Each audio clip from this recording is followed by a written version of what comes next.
பத்திரிகை நண்பர்களுக்கு எங்களுடைய அன்பார்ந்த வணக்கத்தை தெரிவித்துக் கொள்கின்றோம். சகோதர சகோதரிகளே, ஒரு துயரமான நேரத்தில் அந்த பத்திரிகையாளர் சந்திப்பில் நாம் அமர்ந்து கொண்டிருக்கின்றோம். சில நேரத்தில் நாம் எதற்காக அரசியலில் இருக்கின்றோம் என்கின்ற கேள்வி நம்ம எல்லோருக்கும் வரும்.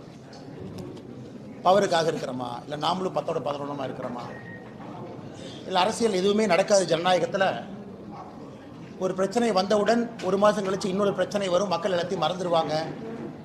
ஆனால் கொஞ்சம் நேரம் பேசாமல் இருங்கண்ணே, சேரில் உட்காருங்கண்ணே, கொஞ்சம் நேரம் பேசாமல் சேரில் உட்காருங்க. ஒரு பிரச்சனை வந்தவுடன் ஒரு மாதம் கழிச்சு அடுத்த பிரச்சனை வரும், இதை மறந்துட்டு அடுத்த பிரச்சனைக்கு போயிடும். அப்புறம் பாரதிய ஜனதா கட்சி ஏதாச்சும் கையில் எடுத்ததுன்னா ஹிந்தி திருப்புன்னு சொன்னாங்கன்னா அதை ஒரு மாதம் நாங்கள் ஹிந்தி திருப்பு இல்லைன்னு சொல்லுவோம். வடக்கு தெற்குன்னு சொன்னாங்கன்னா ஒரு மாதம் நாங்கள் வடக்கு தெற்கு இல்லைன்னு சொல்லுவோம். பாதி நேரத்தில் நானே என்னை இந்த கட்சியினுடைய தலைவராக கேட்டிருக்கேன், உண்மையாலுமே நம்ம தமிழ்நாட்டில் அரசியல் தான் பண்ணிட்டு இருக்கோமா, நாம் செய்யக்கூடிய அரசியல் மக்களுக்கு பயன்படுதான், இல்லை சித்தாந்தம் சித்தாந்தம் என்று தொங்கிக் கொண்டு ஏதோ ஒரு விஷயத்தை பேசிட்டு இருக்கிறோமான்னு பல இடத்தில் நானே எனக்கு கேள்விகள் கேட்பேன். இன்று காலையிலிருந்து எனக்கு நான் கேட்கக்கூடிய கேள்விகளில் முக்கியமான கேள்வி, நான் அரசியலே தொடர வேண்டுமா என்கின்ற கேள்வி.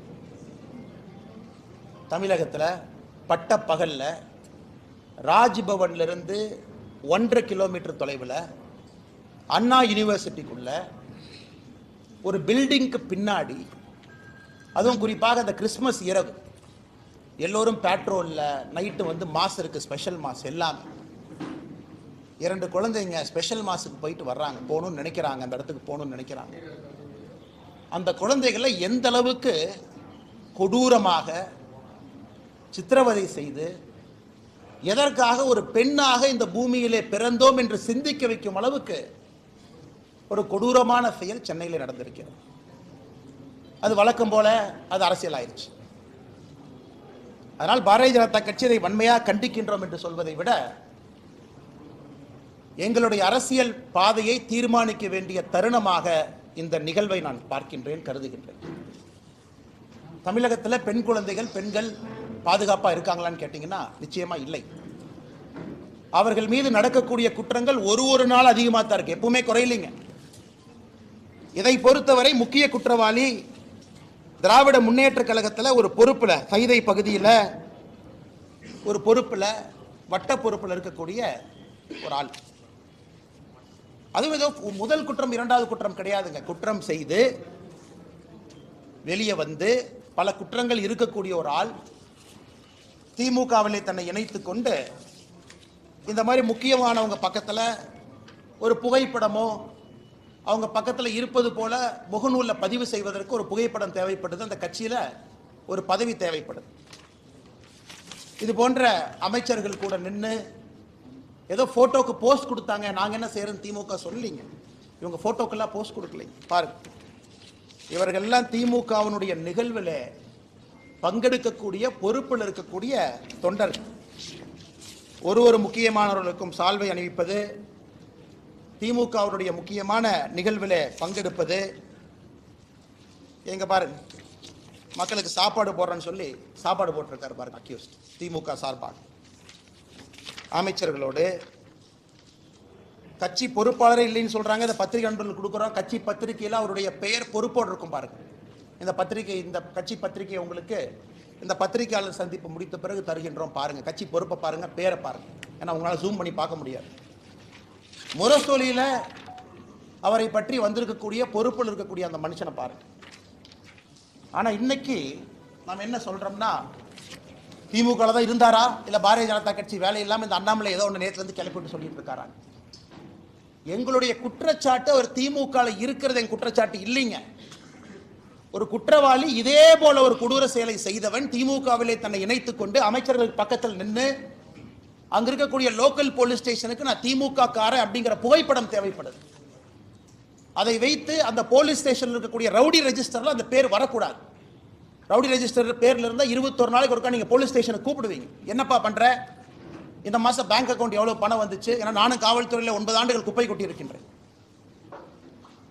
பக்கத்து வீட்டுக்காரனை வந்து சாட்சி சொல்ல நீ ஒழுக்கமா இருக்கேன்னு கையெழுத்து போட சொல்லி, ரவுடி ரெஜிஸ்டர் நடக்கக்கூடிய, ரவுடி பெயரில் நடக்கக்கூடிய விஷயங்கள், அதுக்கு போகக்கூடாது என்பதற்காக இந்த புகைப்படம் தேவைப்படுகிறது. அரசியல் அங்கீகாரம், அடையாளம் தேவைப்படுது. அதை வைத்து மறுபடியும் ஒரு குற்றத்தை செய்திருக்கிறான். இதுதான் எங்களுக்கு கோபம். அவன் திமுக இருக்கிறது எங்களுக்கு கோவில்லை. திமுக என்கின்ற கட்சி போர்வை இன்னைக்கு குற்றம் செய்பவர்களுக்கு தேவைப்படுகிறது.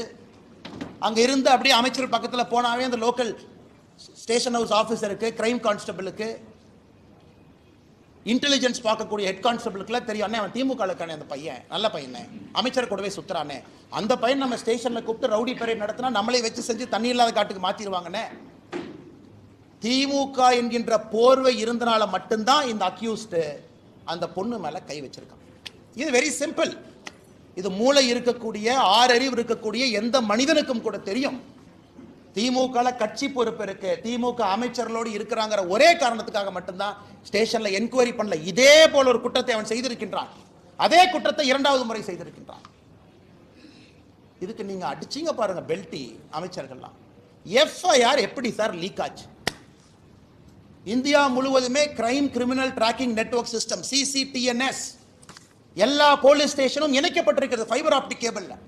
டேட்டா என்ட்ரி பண்ணோடனே மாஸ்டர் சர்வருக்கு போகும். அதுக்கு ஒரு கண்ட்ரோல் ரூமுக்கு ஒரு SP இருக்கார், இன்ஸ்பெக்டர் இருக்கார். எப்படி அந்த எஃப்ஐஆர் வெளியே வந்துச்சு? போலீஸ் டிபார்ட்மெண்ட்டை தவிர அந்த எஃப்ஐஆர் யாரு வெளியே விட முடியும்? எல்லாமே இன்டர்நெட் புரோட்டோகால் ப்ரொடெக்டட். அவ்வளவு ஈஸியா ஹேக் பண்ண முடியாத சிஸ்டத்தை. அது ஒரு எஃப்ஐஆரா சார்? ஒரு படிக்காத எழுதுனா கூட ஒழுக்கமா ஒரு எஃப்ஐஆர் எழுதுவோம். அதில் குற்றம் செஞ்சது அந்த பொண்ணா, குற்றம் செஞ்சது இந்த அயோக்கியனானே சந்தேகமா இருக்கு. ஏதோ பொண்ணு குற்றம் செஞ்ச மாதிரி எஃப்ஐஆர் எழுதியிருக்கீங்க. அதையெல்லாம் படிச்சா ரத்தம் கொதிக்குது. நான் என்னுடைய காதலனோடு நான் போனேன், ஒதுக்குப்புறமாக ஒதுங்கி இருந்தேன், என் காதலனுக்கு நான் கிஸ் கொடுத்துக்கிட்டு இருந்தேன். இதெல்லாம் ஒரு எஃப்ஐஆரா சார்? காக்கி சட்டையை போட்டுட்டு அந்த ஸ்டேஷன்ல ஒருத்தவங்க எஃப்ஐஆர் இருக்கீங்களே, வெக்கமா இல்லையா உங்களுக்கு? வெக்கமா இல்லையா? குற்றம் நடந்தது அந்த பெண்ணுக்கு. அந்த எஃப்ஐஆர் படிச்சு அந்த எஃப்ஐஆர் கோர்ட்ல நிக்குமா சார்? ஆனா ஆயிரக்கணக்கில் எஃப்ஐஆர் எழுதி இருக்கு, அல்ல கோர்ட்ல நிக்குமா? அந்த பொண்ணு ஏதோ தன்னுடைய காதலனோடு பிரைவேட்டா ஒரு மொமெண்ட்டை ஸ்பெண்ட் பண்ணதாகவும் கிஸ் கொடுத்துக்கிட்டு இருந்ததாகவும் இவன் புதர் மறைவிலிருந்து வெளியே வந்து புகைப்படத்தை எடுத்து மிரட்டி, என்ன சார் என்ன இதான் ஒரு எஃப்ஐஆர் டிராஃப்டிங்கா? அந்த எஃப்ஐஆர் லீக் பண்ணிருக்கீங்களா சார்? பொண்ணு பேரு, மொபைல் நம்பர், அப்பா பேரு, ஊரு. வெக்க பண்ணு. திமுக யாராவது மரியாதை இருந்தா வெக்க பண்ணியா? நீங்களாம் வெக்கப்படும். பொண்ணு, ஊரு, அப்பா, அந்த என்ன அந்த பொண்ணு குடும்பத்தையே நாசம் பண்ணிட்டீங்க. 7 தலைமுறைக்கு ஒரு அடையாள ஒரு இதை கொடுத்துருக்கீங்களா? கருப்பு புள்ளியை கொடுத்துருக்கீங்களா? மனுஷங்களா நீங்களா? அதுக்கு அமைச்சர் கேள்வி கேட்கிறா. 3 மாசம் தமிழ்நாடு அமைதி பூங்காவா இருந்துச்சாமா, இந்த அண்ணாமலை திரும்பி வந்தானாமா, மறுபடியும் கலவரம் வெடிச்சு. வெக்க பண்ணையா நீங்களா? மினிஸ்டரா இருக்கிற வெக்க பண்ண. இந்த ஒரு கட்சி பொறுப்புல இருக்கிறனால மரியாதையா பேசிட்டு இருக்கு. ஒரு தேசிய கட்சியினுடைய மாநில தலைவர் இந்த வெங்காய பொறுப்புல இருக்கிறார், அதனால மரியாதையா பேசணும்னு சொல்லி கொடுத்தனால மரியாதை கொடுத்து கூட்டலாம் பேசிட்டு இருக்கு. வீதிக்கு தனி மனிதனா வந்தா வேற மாதிரி இருக்கும். நான் பேசுறது பிரதமர் மோடி அவரை ரிஃப்ளெக்ட் பண்ணுங்கிறதுக்காக ரொம்ப அமைதியா நாகரிகமா பேசிட்டு இருக்கு. வெக்கப்படணும். திமுக இருந்தா நான் சொல்லியா? திமுக பொறுப்புல அவன் இருந்தனால தான் போலீஸ் ஸ்டேஷன் அவனை செக் பண்ணல. அவனை போலீஸ் ஸ்டேஷன்ல செக் பண்ணாதனால தான் அவன் தைரியமா வெளியே வந்தான். அவன் தைரியமா வெளியே வந்து அந்த எஃப்ஐஆர் படிச்சா ரத்தம் கொதிக்கிற, நமக்கு ரத்தம் கொதிக்கிற. என்ன எஃப்ஐஆர் டிராஃப்ட் பண்ணிருக்கீங்க? என்ன எஃப்ஐஆர் டிராஃப்ட் பண்ணிருக்கீங்க? கேட்டா தமிழ்நாடு அப்படி இருக்கு இப்படி இருக்கு. கேட்டா வடக்கு தெற்கு மயில், வடக்கு தெற்கு எத்தனை நாளைக்கு அந்த இளவுல சாவறது? எத்தனை நாளைக்கு சாவறது? 60 வருஷமா வடக்கு தெற்கு. நாளைக்கு காலையில் இன்னும் ஆரம்பம் பண்ணுவாரு திமுக. டாக்ஸ் கொடுக்கல, மயிர் கொடுக்கல, மட்டை கொடுக்கல. அது உட்காந்து காலங்காத்தால பிரஸ் மீட்ல வேலை இல்லாம நானும் பேசிட்டு இருப்பேன். இவ்வளவு கொடுத்தோம், இவ்வளவு டாக்ஸ் அளந்து கொடுத்தோம், இவ்வளவு அள்ளி கொடுத்தோம். மக்கள் பிரச்சனை யாராச்சும் பேசுறோமா ஐயா? தமிழ்நாடு அரசியல மக்கள் பிரச்சனை பேசுறோமா? காரி துப்புரமா இருக்கு அரசியல், காரி துப்புரமா இருக்கு. அதனால்தான் இதற்கு ஒரு முடிவு கட்ட வேண்டும் என்று முடிவு செய்திருக்கின்றோம். இந்த அரசியல் நீ ஆகாதுங்க, இந்த அரசியல் ஆகாது. ஆனால் மாநில தலைவராக, இந்த கட்சியினுடைய தொண்டனாக நான் ஒரு சங்கல்பம் எடுத்துட்டேன். ஐயோ கட்சினா வந்து ஆர்ப்பாட்டம் பண்ணுவாங்க. எத்தனை ஆர்ப்பாட்டம் பண்றியா? சென்னையில் ஆர்ப்பாட்டம் பண்ண போனா முன்னாள் ஆளுநர் அரெஸ்ட் பண்ணி உள்ள வச்சிருக்கேன், நாயை பிடிக்கிற மாதிரி பிடிச்சு. மாநிலத்தினுடைய துணைத் தலைவர் கருணாகராஜன், எங்களுடைய சகோதரர், எத்தனை டைம் பாரதிய ஜனதா கட்சி எத்தனை டைமே அரெஸ்ட் பண்ணுவீங்க? நாங்க எங்களுக்கு தனியா எங்களுக்கு வீட்டுக்கு ரோடு போடுன ஆர்ப்பாட்டம் பண்றோமா? இல்ல எங்க வீட்டுக்கு தண்ணி, சிறுவாணி தண்ணி வரலின்னு ஆர்ப்பாட்டம் பண்றோமா? கைது பண்ணி நைட்டு 11:30 வரைக்கும் டாய்லெட் இல்லாத மண்டபத்தில் பார்த்து அடைச்சி வச்சு எத்தனை சித்திரவதை தொண்டாங்க பண்ணி அனுப்பிப்பாங்க. அதனால இன்னி உங்களுக்கு இந்த ஆர்ப்பாட்ட வேலையெல்லாம் இல்லை. இன்னிலிருந்து நாங்கள் வேற மாதிரி தான் உங்களை டீல் பண்ண போறோம். நாங்கள் ஆர்ப்பாட்டம் பண்ண கலெக்டர் ஆஃபீஸ்க்கு வருவோம். எங்கள் ஆளு எல்லாம் காலங்காத்தால் 8 மணிக்கு கிளம்பி வருவாங்க. நீங்கள் அப்படியே ஒரு 1000 போலீஸை போட்டு நாய் பிடிக்கிற மாதிரி 2 பேர்த்த பிடிச்சிட்டு போகலாம். நாளையிலிருந்து ஆர்ப்பாட்டம் அப்படி கிடையாது. ஒரு வீட்டுக்கு வெளியே ஆர்ப்பாட்டம் நடக்கும். நீ 10,000 போலீஸ் இறக்கியா பார்த்துடலாம். நான் ஒரே இடத்துல அப்படியே என் தொண்டனை கூட்டிகிட்டு வருவேன், லட்டு அமுத்துற மாதிரி அமுத்திட்டு போயிடுவீங்க. நீங்கள் ஒரு வீட்டுக்கு முன்பு நாளை பாரதிய ஜனதா கட்சியின் தொண்டன் காலையில் 10 மணிக்கு வெளியே வந்து நிற்பான். தன்னுடைய தாய்க்காக சகோதரிக்காக குரல் கொடுப்பான். இந்த அண்ணாமலை நாளைக்கு என்ன செய்ய போறேன்னு சொல்ற கேட்டு எல்லா பலத்தையும் பயன்படுத்திட்டோம், பேசிட்டோம். என்ன உங்க கையில ஊடக பலம் இருக்கு, உங்க கையில சினிமா துறை இருக்கு. ஒரு படத்தை எடுத்து வடக்கு தெற்கு நீ பிரிச்சா வேலை முடிஞ்சு போச்சு உனக்கு. உங்க கையில எல்லாம் விருது கொடுக்கறதுக்கு பேசுறதுக்கு ஆளு இருக்கிறாங்க. சமூக நீதினு பேசுறதுக்கு 10 பேர் இருக்கா.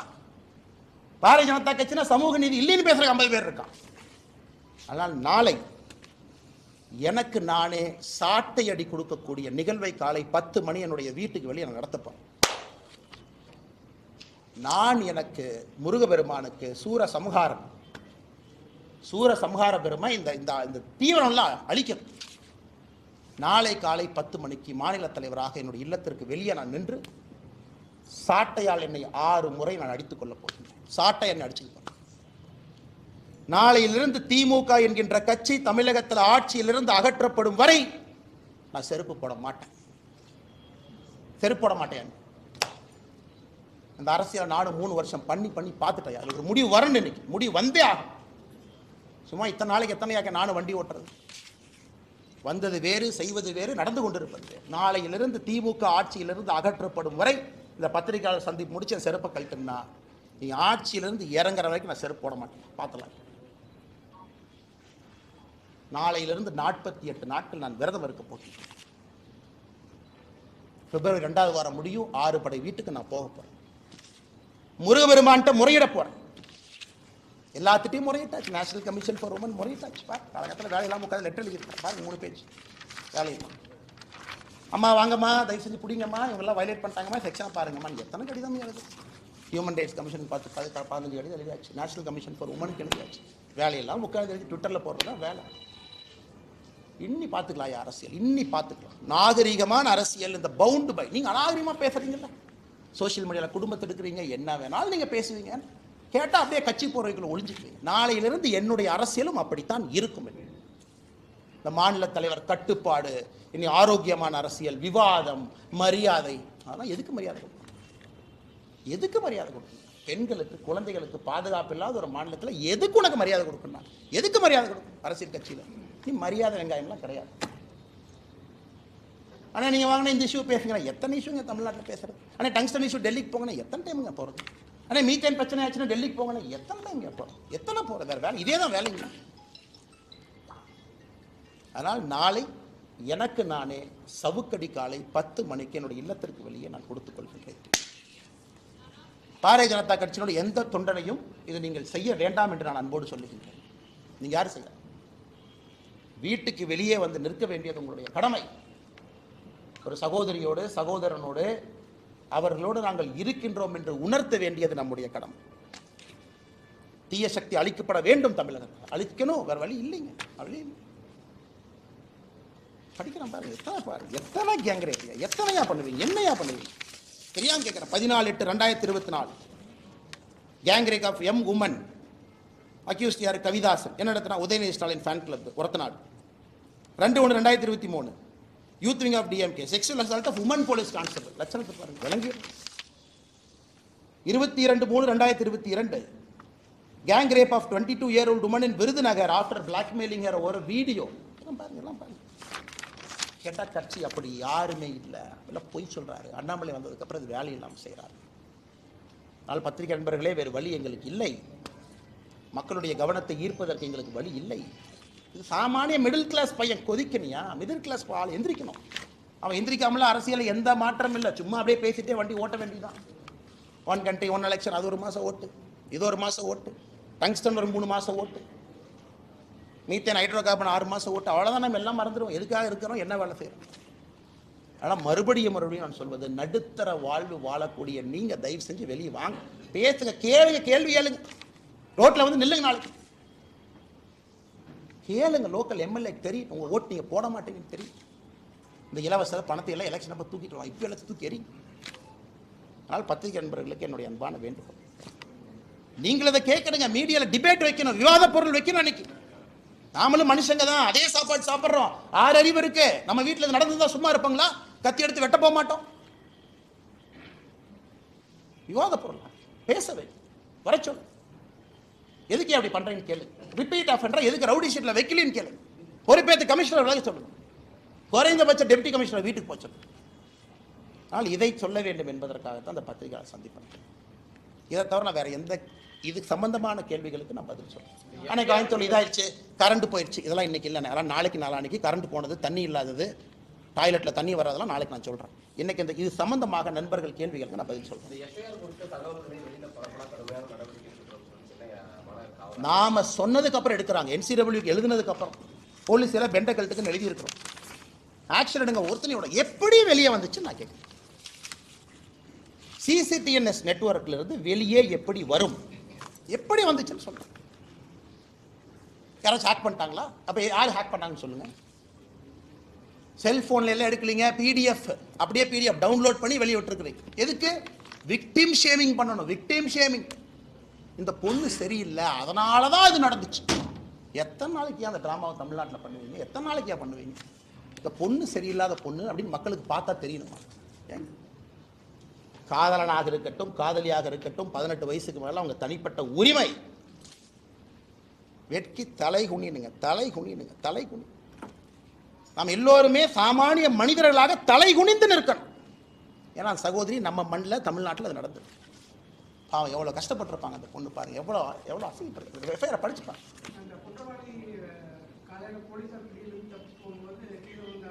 என்ன வெங்காயங்க, என்ன வெங்காயங்க. ஒரு கான்ஸ்டபிளை கூப்பிட்டு ஒரு அடி அடினா கை உடைய, ஒரு அடினா கால். இது பனிஷ்மெண்ட்டா? இது பனிஷ்மெண்ட்டா? ஒரு மாவு கட்டு போட்டு எடுத்து ஃபோட்டோ கொடுத்துட்டா அப்படியே மக்களுடைய கோபம் அப்படியே தணிஞ்சு, அப்பா அவனுக்கு வந்து பாருப்பா கை ஒரு கை உடஞ்சிட்டு மாவு கட்டி போட்டிருக்காங்க, கால் ஒரு கால் உடஞ்சிருச்சு மாவு கட்டு போட்டாங்க. என்ன எல்லாம் 1980 கலைஞர் கருணாநிதி ஐயா திரைக்கதை வசனம் எழுதிட்டு இருக்காங்களா? உண்மையான அரசா இருந்தா 10 நாள்ல சார்ஜ் ஷீட் போடு, 11வது நாள்ல ஸ்பெஷல் கோர்ட்டை கூப்பிட்டு 15வது நாள் தண்டனை கொடு.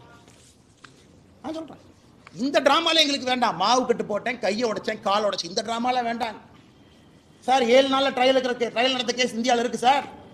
5 நாள்ல சார்ஜ் ஷீட் போட்டிருக்காங்க சார். ஒரே நாள்ல ட்ரையல் முடிச்சிருக்காங்க சார்.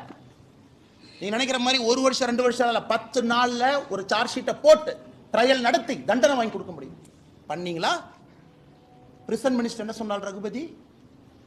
அண்ணாமலைக்கு பொய் சொல்வது மட்டும்தான் வேலையா? காலையாக தான் வேலை. அவங்க வீட்டில் நேர்ந்து விட்டுருக்காங்க. எங்கள் அம்மா ரகுபதி வீட்டில் நேர்ந்து விட்டுருக்குறாங்க. பொய் சொல்கிறது மட்டும்தான் காலையிலேருந்து இரவு வரை இதான் எனக்கு வேலை. ஏயா பிரிசன் துறையை கையில் வச்சிருக்கிறேன், ஒழுக்கமாக ஒரு வேலை செஞ்சிருக்கியா? அது வரைக்கும் தெரியாமல் நான் கேட்குறேன். ஒழுக்கமாக செஞ்சுருக்கீங்க. எங்கள் வேலை நாயை போல தப்பு பண்ணால் கொண்டு வந்து மக்கள்கிட்ட வைக்கிறதா எங்கள் வேலை. பதில் சொல்கிறது உங்கள் வேலை. ஆளுங்கட்சிக்கார victim shaming, victim shaming, FIR copy release, இதெல்லாம் நம்ம முறை சொல்லல. வேலையெல்லாம் எழுதுனீங்களா அவன் பேர்? பத்திரிகையில் சும்மா அதே அச்சில் போய் பத்திரிக்கை போய் அதே ஞானசேகரன் பேர் அடிச்சுட்டு அதே வெளியே வந்துச்சுங்களா? சிட்டி ரோபோட் மாதிரி ஏதோ ஒன்று அறிவாளர் உட்காந்துருக்காங்களோ இதில். அதனால் இது கம்பீரமாக எடுத்துக்கணுங்க. அது ரொம்ப தப்பு பண்ணுறேங்க. நாம் ஒன்னொன்னும் அடுத்து அதை விட கொடூரமாக இருக்கிறனால முன்னாடி நடக்கிறத மறந்தாச்சு. இதை விட அது கொடூரமாக இருந்துச்சுங்க, அதனால் இதை மறந்தாங்க. அதனால தான் வேறு வழி இல்லாமல் எங்களை நாங்களே வருத்தி கொண்டு முருகபெருமான்ட்ட போய் முறையிறோம். வேற என்னங்க வழி சொல்லுங்கண்ணா?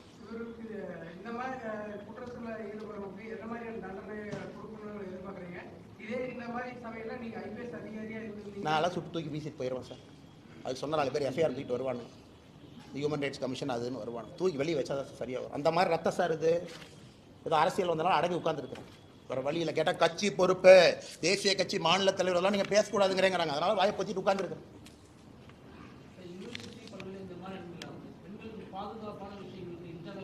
சார் நிர்பயா ஃபண்டு கொடுத்துருக்கோம் சார். நிர்பயா ஃபண்டு கொடுத்துருக்கோம் சார். 1000 கோடி கொடுத்துருக்கோம் சார். ஏன் சார் ஒரு அண்ணா யூனிவர்சிட்டியில் தமிழ்நாட்டினுடைய பழமையான இன்ஜினியரிங் காலேஜில் ஒரு லோட்டஸ் சிசிடிவிக்கு ஒயர் கனெக்ஷன் இல்லைன்னு சொல்றியா? வெக்கப்படலையா? எங்கேயுமே கனெக்ஷன் இல்லை. அப்ப நிர்பயா ஃபண்ட் எங்க போச்சு? நிர்பயா ஃபண்ட் கொடுத்ததே இதுக்கு தானே. நிர்பயா ஃபண்ட் எதுக்கு கொடுத்தோம்? முதலமைச்சர் வீட்டுக்கு போற சாலையில 4 சிசிடிவி போடுற கொடுத்தோமா? எதுக்குங்க நிர்பயா ஃபண்ட் கொடுத்தோம்? இதுக்கு தாங்க கொடுத்தோம். அடிப்படையே இல்லை. கேட்டா யூஜிசி கமிஷன் நாமினி வரணுமா? ஏன் உனக்கு அண்ணா யூனிவர்சிட்டியில சிசிடிவி வைக்கிற துப்பு இல்ல? நீ யூஜிசி கமிஷன் நாமினியை பத்தி பேசிட்டு இருக்க? வெக்கமால உனக்கு? வெக்கமால? யூஜிசி கமிஷன் நாமினி வந்தாங்கன்னா, இந்த சந்தான முதல்ல பேசுவார்ல லொல்லு சபால, இந்த யூஜிசி கமிஷன் அப்படியே வந்தாங்கன்னா, கொடுத்ததுல ஒரு யூனிவர்சிட்டிக்கு சிசிடிவி கேமரா வாங்கி மாட்டியாடு கேட்டா நாளை காலைல கோவிச்செழியன் சொல்லுவார். அது வந்து யூஜிசி கமிஷன் நாமினி வந்தாருன்னா மத்திய அரசு மாநிலத்தினுடைய சுயாட்சிக்கு எதிராக செயல்படுவதாக நாங்கள் கருதுவோம். வெக்கமா இல்லை உங்களுக்குலாம்? கேட்பது ஒரு அண்ணா யூனிவர்சிட்டியில் கேட்டால் வளர்ந்த நாடு, $1 trillion எக்கானமி, $1 trillion எக்கானமி. ஒரு காலேஜில் பெண் குழந்தைகள் படிக்கிற இடத்துல ஒரு சிசிடிவி கேமரா வைக்கிறதுக்கு லாய்க்கு இல்லை. $1 trillion எக்கானமி என்ன கொடுக்க போறீங்க? $1 trillion எக்கானமி அம்பானி உருவாக்கி தமிழ்நாட்டில் ஒரு 10 முதலாளிகள் உருவாக்கி $1 trillion டிக் போடுறக்கா இல்லை ஏழை மக்களுக்கு வேலை செய்யறதுக்காக அரசு? என்ன கேட்குற கேள்வி நியாயம் இருக்கு? $1 trillion என்ன வெங்காயத்துக்குன்னு கேட்குறேன். அண்ணா யூனிவர்சிட்டி சிசிடிவி வேலை செய்யாது, பஸ்ஸில் பேருந்து ஓட்ட, மேலே ஏறினா எப்போ இடிஞ்சு விடுன்னு யாருக்கும் தெரியாது. ஆனால் $1 trillion எக்கானமியை நோக்கி தமிழகம் செல்லுமா? இதை வெக்கமா இல்லை? இந்த விஷயத்தை பொறுத்த வரைக்கும் முன்பே தகவல் தெரிஞ்சிருந்திருந்தா இன்னும் ஒரு துரிதமான நடவடிக்கை எடுத்திருப்போம். 2 நாள் கழிச்சு புகார் கொடுத்திருந்தாலும் அரசு பல்கலைக்கழகம் காவல்துறையினருக்கு சிறப்பான ஒரு நடவடிக்கை எடுத்திருக்குன்னு சொல்லி வைத்திருக்கிறாங்க. அண்ணே, அதுக்கு தானே சாட்டை எண்ணெய் அடிச்சுக்கிறேனே. இந்த கேள்விக்கெல்லாம் பதில் சொல்லணுமே தான் சாட்டை எடுத்து நாளை காலையில் எண்ணெயை அடிச்சுக்கிறேன். முன்பே பாலியல் குற்றத்திலே ஈடுபட்டு இருக்கின்றான் your honour mister education minister. ஸ்டேஷன்ல ரெக்கார்டுன்னு ஒன்று இருக்கும். இந்த கோர்ட்டு பிசின்னு ஒருத்தர் அந்த ரெக்கார்டை மெயின்டைன் பண்ணுவார்.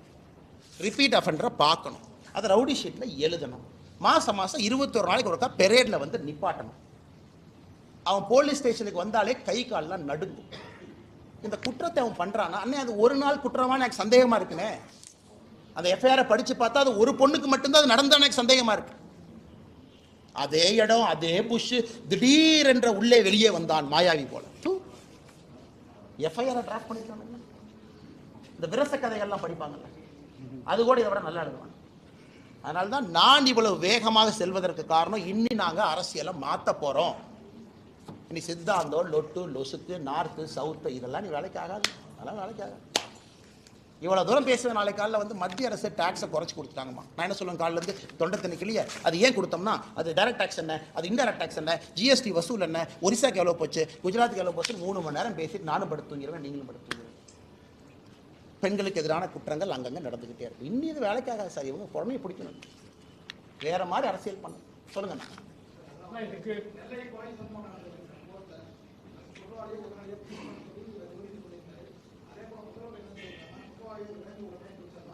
ரகுபதி அண்ணா அப்படி சொல்லிங்கண்ணா, நீங்கள் ஒரு அண்ணன் சொல்கிற நியாயம் இருக்குது. ரகுபதி என்ன சொன்னார்னா, இந்த பத்திரிகையாளர் சந்திப்பில் யாராச்சும் வெட்ட வந்துட்டா நான் என்ன பண்ணுறது அப்படின்னா அப்புறம் பாருங்கள், உங்களையும் வெட்டுங்கன்னு 4 பேர் தூண்டுறாங்க. நீங்கள் ஏடா கூடமா கேள்வி கேட்டால்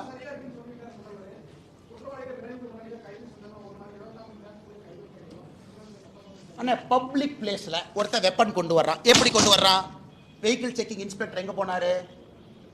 பப்ளிக் பிளேஸில் வெப்பன் கொண்டு வர்றான். சரி, என்ன கேஸ்னே? ஆடு திருடின கேஸ். திருநெல்வேலியில் ஆட்டை திருடிட்டாங்க. ஆட்டை விற்றதில் வந்த லாபத்தை ஷேர் பண்ணுறதுல பங்காளி சங்கம். பப்ளிக்கில் வெப்பனை கொண்டுட்டு கோர்ட்டு பிரிமைஸ் வாசலுக்கு வர்றான், which is a sanctified zone. நீதிபதிகள் போகிறாங்க, செக் பண்ணுவாங்க, காவல்துறை இருக்கும், பாம்பு டிஸ்போசல் ஸ்குவாட் இருக்கும் இல்லையாங்கண்ணே. ஒரு மாவட்டத்தில் முக்கியமான எதுங்க? எஸ்பி ஆஃபீஸு, கலெக்டர் ஆஃபீஸு, நீதிபதி ஆஃபீஸ், 3 தானே. அங்கே உன்னால் பாதுகாப்பு கொடுக்கணும். அண்ணா 80% of police is prevention of crime. குற்றத்தை தடுப்பதற்கு தான் 80% வேலையோ தவிர, குற்றம் செய்த பிறகு வெத்தலை பாக்கு வச்சு அதுக்கெல்லாம் பழத்தை வச்சு சூடத்தை பற்றி வச்சு அண்ணே குற்றவாளி அண்ணே வாங்க. எப்படி வேலூரில் அரெஸ்ட் பண்ணாங்க? பாரதிய ஜனதா கட்சி தொண்டை விட்டல்குமார் வெட்டியாச்சு. நான் தொண்டை தண்ணிக்கிலேயே சொல்கிறேன், அண்ணே அவங்க பஞ்சாயத்து தலைவர் தானே கொன்னது. இல்லை பஞ்சாயத்து தலைவர் ரொம்ப நல்லவர் கொண்டு. அடுத்த நான் அக்யூஸ் 2 பேர் கோர்ட்டில் போய் சரண்டராருக்கு நல்ல நேரம் பார்த்துட்டு இருக்கான். அதை நான் ட்விட்டரில் ஃபோட்டோ பாருங்க பாரு, ஏன் வந்து அக்யூஸ் 2 பேர் உட்காந்து போய் பிடிச்சிட்டு வாங்க. வெக்கமாக ரகுபதி அண்ணன் பேசுறதுல ஒரு பேச்சு அண்ணன் பேசுறது, அவர் பேசுறது ஒரு அமைச்சர் பேசுற அழகா இருக்கு. இல்லைன்னு சொல்லுங்க, இல்லைன்னு சொன்னா நான் ப்ரூஃபை கொடுக்குறேன். அவங்க கட்சியில் இருந்தா பொறுப்புல இருந்தா நான் சொல்றேன். அது இதுக்கு இந்த விதண்டாவாதமா திருப்பி விட்டுட்டு இங்கே ஏன் திருப்பி விட்டுட்டு இதான் நான் கேட்குற கேள்வி. ஆனால் பத்திரிகை நண்பர்களுடைய நெஞ்சத்தையும் தொட்டுத்தான் நான் சொல்றேனே. உங்களுக்கு சார்பாகவும் நான் பேசுறேன். பத்திரிகையாளர் சந்திப்பில் ஒருத்தர் வெட்ட வந்துட்டா நான் என்ன பண்ணுவேன்னா, அப்போ அந்த பொறுப்புக்கு நீ லாயக்கு இல்லை, ரிசைன் பண்ணிட்டு வீட்டுக்கு போயான்னு. நாங்கள் அமைச்சர்களாக இருந்து பத்திரிகையாளர் சந்திப்பில் ஒருத்தர் வெட்ட வந்தானா முதல்ல அவனை வெட்டும். உனக்கு பத்திரிகையாளருக்கே உனக்கு நியாயம் கொடுக்க முடியல, என்ன துப்பு உனக்கு அமைச்சராக இருக்குது? வீட்டுக்கு போக வேண்டியதான். அது பத்திரிகை நண்பர்கள் நீங்கள் கேட்கணும், அண்ணே எங்களுக்கே உங்களால் பாதுகாப்பு கொடுக்க முடியல, எதுக்குன்னே அமைச்சர் பொறுப்பு, எதுக்குன்னே கார், எதுக்குன்னே கொண்டை, எதுக்குன்னே 2 போலீஸ், எதுக்குன்னே யூனிஃபார்ம் 2 பேர், ஆயுத பூஜை வர்றதுக்கான 2 பொது வச்சுருக்காங்க. அதனால் பத்திரிகை நண்பர்களுக்கு வணக்கத்தை தெரிவித்து நன்றியை தெரிவித்து, ரொம்ப சீரியஸான இஷ்யூங்கண்ணே. நான் டைவர்ட் ஆகி வேறு இடத்துக்கு போக விரும்பலிங்கண்ணே. நாளை காலை 10 மணிக்கு உங்களை சந்திக்கிறோங்கண்ணே. பாரதிய ஜனதா கட்சியினுடைய தொண்டர்கள் தமிழகம் முழுவதும் எல்லா இடத்துலையும் இருப்பாங்க. காலைல 10 மணிக்கு வீட்டுக்கு வெளியே வந்து ஆர்ப்பாட்டம் பண்ணுவாங்க, போராட்டம் பண்ணுவாங்க. பொதுமக்களும் கலந்து கொள்ள வேண்டும் என்று அன்போடு கேட்டுக்கொண்டார்.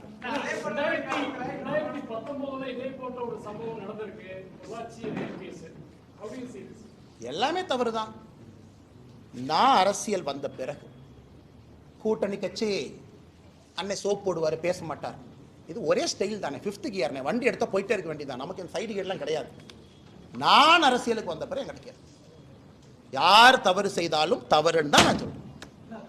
நான் எங்கேயும் வந்து ஊழல் சொன்னாலும் காமனாத்தா சொல்றேன். நான் சில பேர் சொல்லுவாங்க மெச்சூர்டா பிஹேவ் பண்ணணும், அதுக்கான அரசியலுக்கு வரல. வீட்டில் விவசாயம் பார்த்துட்டு கம்மன் இருந்துக்கிறேன், அம்மாவோட இருந்துக்கிறேன் வயசான காலத்தில், அதுக்கான அரசியலுக்கு வரல. நீங்க எங்கிட்ட கேட்டீங்கன்னா என்னுடைய அரசியல் காலத்தில் நீங்க கேளுங்க தலைவா, நான் பதில் சொல்றேன்.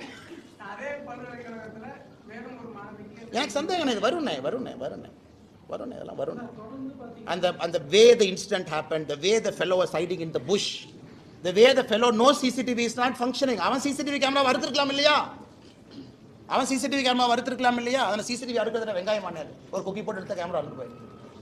அவ்வளவு கான்ஃபிடென்ட்டா ஒருத்தன் அந்த புஷ்ஷுக்குள்ள இருந்து வெளியே வர்றான்.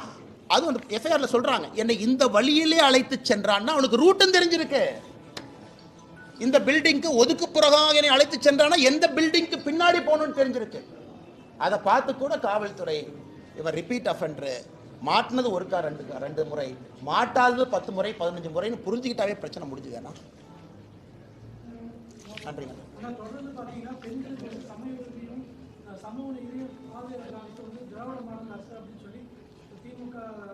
சத்தியமா உங்களுக்கு கேட்கிறேன், என்னன்னே வெங்காய சமூகம் சொல்லிட்டு இன்னைக்கு இந்த பஞ்சாயத்து பண்ணிடுவோம், நீ பேசிடுவோம். பட்டியலிடத்திலிருந்து வந்திருக்கக்கூடிய அமைச்சர் பெருமக்கள் திமுக என்ன பண்ணி வச்சிருக்கீங்க? மொத்தம் இருக்கிறதே 35 அமைச்சர். 35வது பட்டியலிடத்திலிருந்து வந்திருக்கிறவங்க 35வது பொசிஷன். பட்டியலிடத்திலிருந்து வந்திருக்கக்கூடிய இன்னொரு அமைச்சர் 34வது பொசிஷன். பட்டியலிடத்திலிருந்து வந்திருக்கக்கூடிய இன்னொரு அமைச்சர் 32வது பொசிஷன். பட்டியலிடத்திலிருந்து வந்திருக்க இன்னொரு அமைச்சர் 28வது பொசிஷன். 28, 32, 34, 35 இதுதான். நான் கேட்கிறேன்னே, ஏன்பா ஒரு பட்டியலின சகோதர சகோதரி ஒரு துணை முதலமைச்சர் ஆக்கின்றா எவ்வளவு கம்பீரமா இருக்கு. நாங்கள் முதலமைச்சர் ஆக்குகின்றோம், ஜனாதிபதி ஆக்குகின்றோம். ஏன்னா எங்களுக்கு ஜனாதிபதி ஆக்கணும், எல்கே அத்வானி ஐயா நாங்க ஏன் ஆக்கல தெரியாம கேட்கிறேன். பொருத்தமானவர், கட்சியினுடைய ஐடியோலால். நீங்க யாரா பிரதீபா பட்டீல் அம்மா வாக்குனீங்க? காங்கிரஸ் கேட்கறீங்களா? சமூக நீதி பத்தி பேசுறதுக்கு வெட்கப்படணுமையா? நீங்களா கட்சியில் இருக்கக்கூடிய சித்தாந்த பெரியவர்களை ஆக்காம, கிடைத்த முதல் வாய்ப்பு இஸ்லாமியர் APJ அப்துல் கலாம், கிடைத்த 2வது வாய்ப்பு ராம்நாத் கோவிந்த் ஐயா பட்டீலின சகோதரர், 3வது வாய்ப்பு திரௌபதி முர்மு அம்மா பழங்குடியா. பார்த்து கத்துக்குங்கய்யா. பத்திரிகையில சும்மா வந்து அப்படி கரவேட்டை கட்டிக்கிட்டு வந்து பாஜக சமூக நீதிக்கு எதிரி. எத்தனை நாளைக்கு இந்த பஞ்சாயத்து பண்றீங்க? நேத்து ஒரு தேவாலயத்துக்கு போறேன், ஒரு தேவாலயத்துக்கு போக விட மாட்டாங்க. அதான் பத்திரிகை நண்பர்கள்ட்ட இந்த தேவாலயத்தை சொல்லிட்டு இந்த தேவாலயத்துக்கு போக வேண்டியதாக போச்சு. லெஃப்ட்ல வண்டி திரும்ப இண்டிகேட்டர் போட்டு ரைட்ல போயிட்டேன். ஏன்னா அங்கே வந்து அந்த ஃபாதரை மிரட்டுவாங்க. ஒரு சர்ச்சில் போய் ஒரு கிறிஸ்மஸுக்கு அவர்களுக்கு வாழ்த்து சொல்லி 1 மணி நேரம் மாஸ் அட்டன் பண்ணுறதுக்கு எத்தனை போலீஸ் போட்டு வச்சிருக்காங்க? 1000 போலீஸ் போட்டு வச்சிருக்காங்க. அதெல்லாம் இந்த அண்ணா யூனிவர்சிட்டி பக்கம் திருப்பி இருந்தீங்கன்னா எவ்வளோ நல்லா இருக்கும். நல்லா கேட்குறேன். பாஜகனா இப்படித்தான் அடைச்சி வச்சிரு. அதை யாராச்சும் உடைக்க முயற்சித்தாங்கன்னா முதல்ல அவர் அடைய. சமூக நீதி பற்றி கேட்குறேன். அண்ணா சமூக நீதியை பற்றி வர சொல்லுங்க. நான் திமுக யாரை வேணாலும் பேசுவேன். ஒரு அமைச்சர்ல இருந்து மேலே யாரோ வர சொல்லுங்க. நீ சமூக நீதி என்ன பண்ணியிருக்க பேசுவோம், நாங்கள் என்ன பண்ணியிருக்கோம் பேசுவோம். தமிழ்நாடு மக்கள் பார்த்து முடிவு. அங்கே சமூக நீதிக்கு எதிரி எதிரி எதிரி தொடர்ந்து நீங்கள் பேசுறீங்க. வந்து பேச பார்க்க என்ன எதிரி?